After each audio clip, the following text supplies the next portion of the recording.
जय श्री कृष्णा। सभी भक्तों को प्यार भरा नमस्कार। भक्ति संसार यूट्यूब चैनल पर आप सभी का बहुत बहुत स्वागत है। आज की वीडियो में हम जानेंगे कार्तिक मास महात्म्य के अध्याय 11 के बारे में। वीडियो में आगे बढ़ते हैं और प्रारंभ करते हैं। श्री नारद जी बोले, जिन दैत्यों को पहले देवताओं ने पराजित कर दिया था वे पाताल में रहते थे। वे सब राजा जलंधर का आश्रय पाकर पृथ्वी पर निर्भय होकर विचरने लगे। एक बार सागरपुत्र जलंधर अपनी पत्नी वृंदा सहित असुरों से सम्मानित हुआ सभा में बैठा था। तभी गुरु शुक्राचार्य का वहां आगमन हुआ। उनके तेज से सभी दिशाएं प्रकाशित हो गई। गुरु शुक्राचार्य को आता देखकर सागरपुत्र जलंधर ने असुरों सहित उठकर बड़े आदर से उन्हें प्रणाम किया।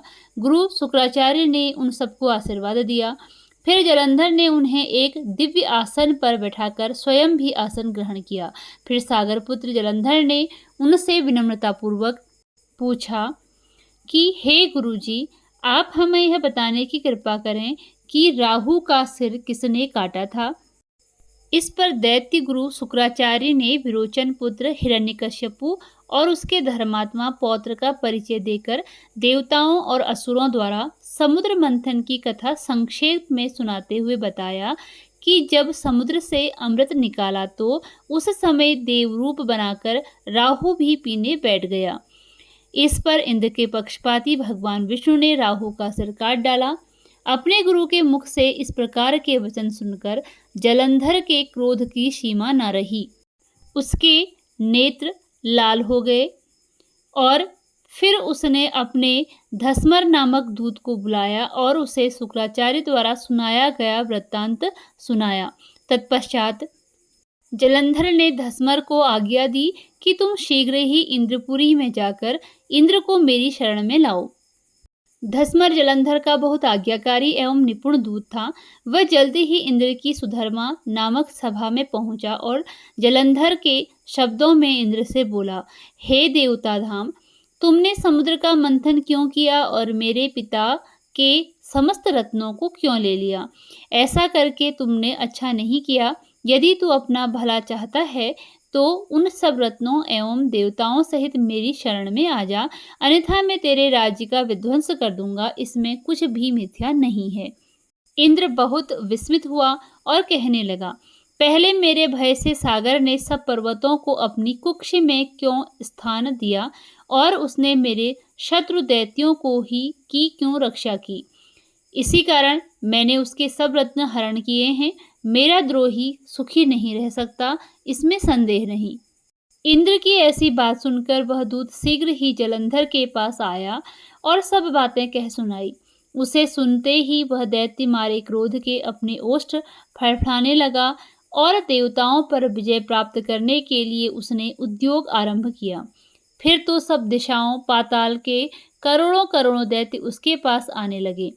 शुंभ निशुंभ आदि करोड़ों सेनापतियों के साथ जलंधर इंद्र से युद्ध करने लगा। शीघ्र ही इंद्र के नंदन वन में उसने अपनी सेना उतार दी।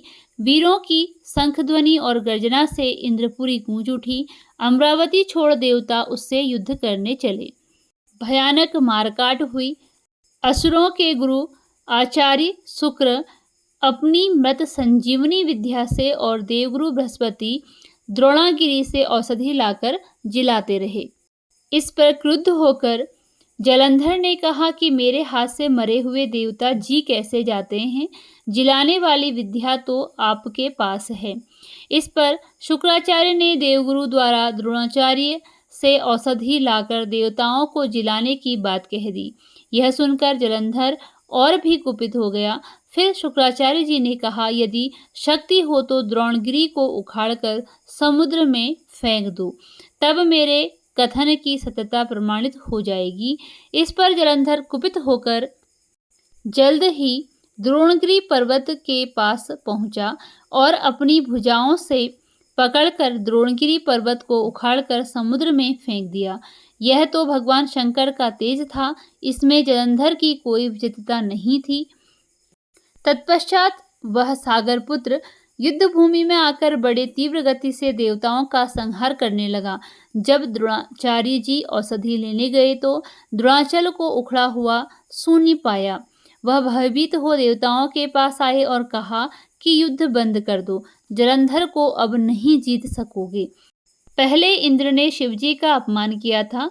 यह सुन देवता युद्ध में जय की आशा त्याग कर इधर उधर भागे। सिंधु सुत निर्भय हो अमरावती में घुस गया। इंद्र आदि सब देवताओं ने गुफाओं में शरण ली। इसी के साथ कार्तिक मास महात्म्य के अध्याय 11 का यहाँ पर समापन होता है। मिलते हैं अगली वीडियो में इसके आगे के अध्याय के साथ। धन्यवाद।